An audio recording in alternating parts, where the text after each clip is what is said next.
Oh yeah, that'll get it done. The sun is up, the drinks are hot, and now it's time for our first cup. Today, Orphan in mint condition. Before I begin today's episode, a small disclaimer. I'm not a lawyer, nor am I a legal professional. Nothing that I'm about to say should be construed as legal advice and is presented only for commentary and consideration purposes. Now that that's out of the way, when was the last time you argued with a Filipino customer service representative? All right, maybe they weren't Filipino, maybe they were offshore from somewhere else, but you kind of get the feeling that while you're talking to them, that stock photo of someone who's named Jane or Joe doesn't necessarily reflect the person on the other side. I think a lot of us have had that feeling happen. My most recent uh, tete-a-tete in that regard was over the California civil codes. Yeah, I mentioned a while ago that there's a job that I've got right now that I'm moonlighting as a process server here in Los Angeles County, right? Personal process server, right? The person who shows up and hands you legal documents that have been filed in a court to ostensibly make sure that you're aware of what's being filed about you or regarding your case or whatever, right? Well, a little bit ago, had two jobs come in, right? Both with like Alex Doe is the name. And that's not uncommon. Sometimes these things like multiple things happen at once. No big deal.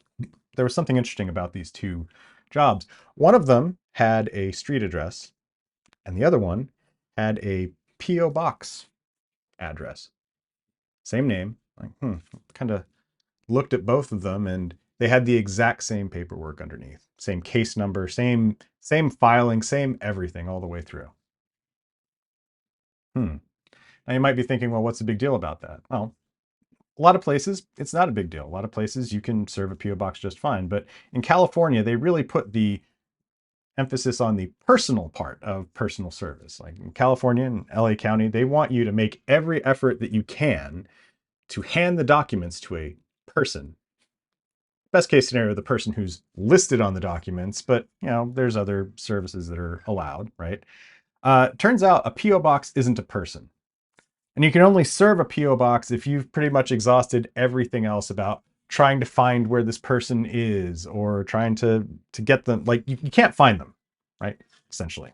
It's about the only way that you can really serve a P.O. box in California. So I see these two jobs. I get on the help desk that there is for servers with this company that I'm contracted with. And they say, "Oh, okay, cool. We'll get that taken care of. We'll get it zeroed out." Because usually when you serve a post office box, especially like from the first jump, like the job comes back as, I get paid and everything's taken care of because you can't serve a PO box. So I filed, this issue with the help desk, and 12 hours later, get a little, ping. Oh, hey, it's, you've got a new notification and it says you should serve the PO box. Like, okay.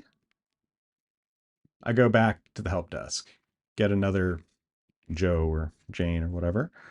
And, you know, I'm pretty sure that when they signed up for this job, they weren't figuring that they would need to be experts on civil law, halfway around the world from wherever. But, this time I get a little bit more clear. Here's the, California Civil Code 415 and whatever. Here's this, here's that. Here's the job numbers, here's the names. Cool. We go back and forth. This help desk person is still trying to get me to serve the document. Okay. Um, but eventually they say, we'll make sure that this gets expedited for review, gets kicked up the chain, whatever. Cool. Day goes by, and it comes back again. At this point, I've got a dilemma. And that dilemma is I've got these two jobs sitting in my queue where the existence of one invalidates, at the very least, or potentially points to the illegality of the other. Right. And also, I should point out, I'm a contractor here. This is like, if I serve this, there's potential liability for me. And then I remember, oh, right, there's a big lever here.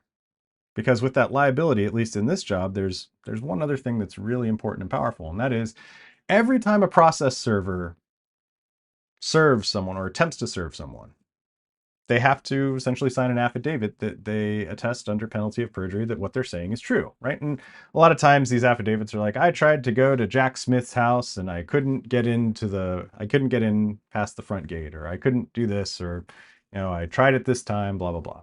Or when you serve someone, like I served someone who identified themselves as Jack Smith. They're this tall, they weigh this much, they have these identifying characteristics, yada, yada, yada. But that's not all you can put in there. You can also put in there things like, hey, I'm not going to serve this anymore. I believe it's illegal under California Civil Code 415. Here's why. Here's all the supporting documentation, everything. Because those affidavits, those go into the court record. Those go to the lawyers, right? And wouldn't you know, after I did that, I got paid like super fast. Like that job got cleared up and cleared out. And what's more, soon after that, I started seeing in capital letters and a bunch of other work that was coming through. Note, this may not be served at a PO box. At least 3 diligent attempts must be made elsewhere. Someone got the message. Someone got the message. That's good. But it also got me thinking. Hmm. Like this entire exercise, I'm happy it came to a happy ending or whatever. But it's a great opportunity to reflect, I think, on the difference between fault and responsibility and how those things do and don't play with each other, right? Um, there's an example that a lot of people have used. I think Mark Manson may have used this in a couple of things that he's done recently, where, the separation is something like this. Like you're at your home, doorbell rings, ding dong, you go and you answer the door and there's nobody there. You can't see anything, but there's a baby in a basket on your doorstep. Just a newborn, just boom, right there. Now, is it your fault that the baby is there? No.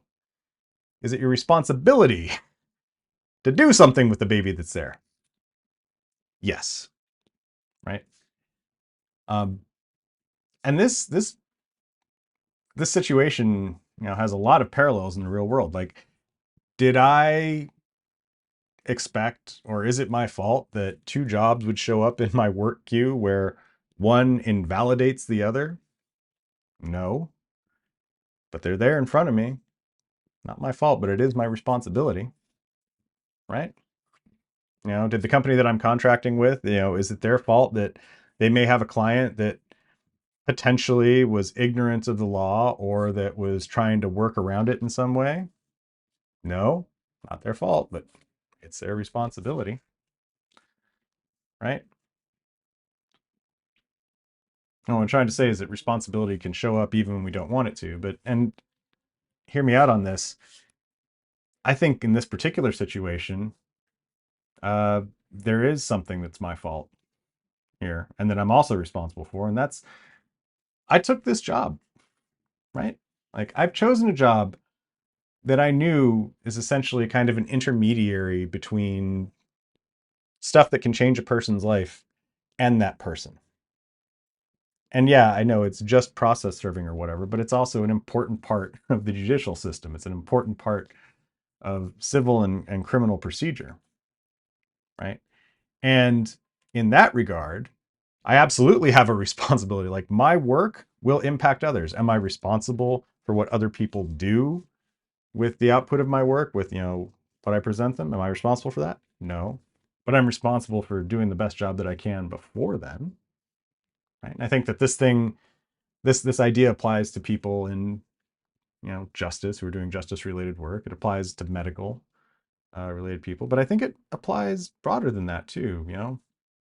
There's a lot of arguments to be made about if you've chosen to work in transportation, if you've chosen to work in science, especially science that can impact people's lives. I'd argue that you have a responsibility there as well, because what you've chosen to do is your fault.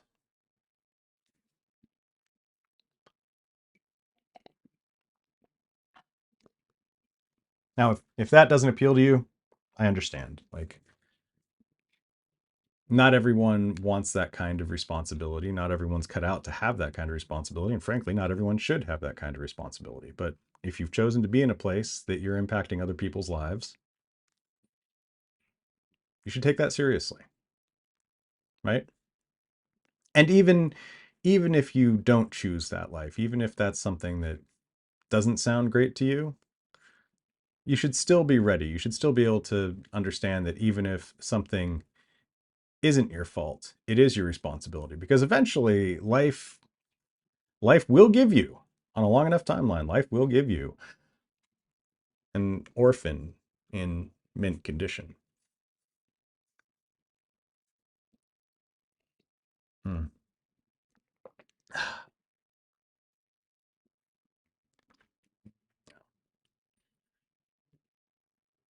Again, I'm not a lawyer, not a legal professional. Everything that I've just said, not legal advice or counsel, only for consideration purposes. And with that out of the way, please remember that no matter what you've heard or what I've said, death comes for us all, and a closed mouth never gets fed. Take care of yourselves and your orphans. Be well.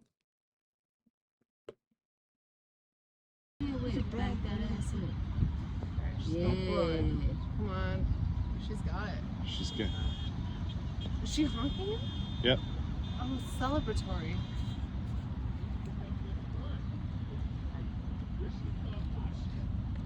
She honked in like thankfulness. She's about to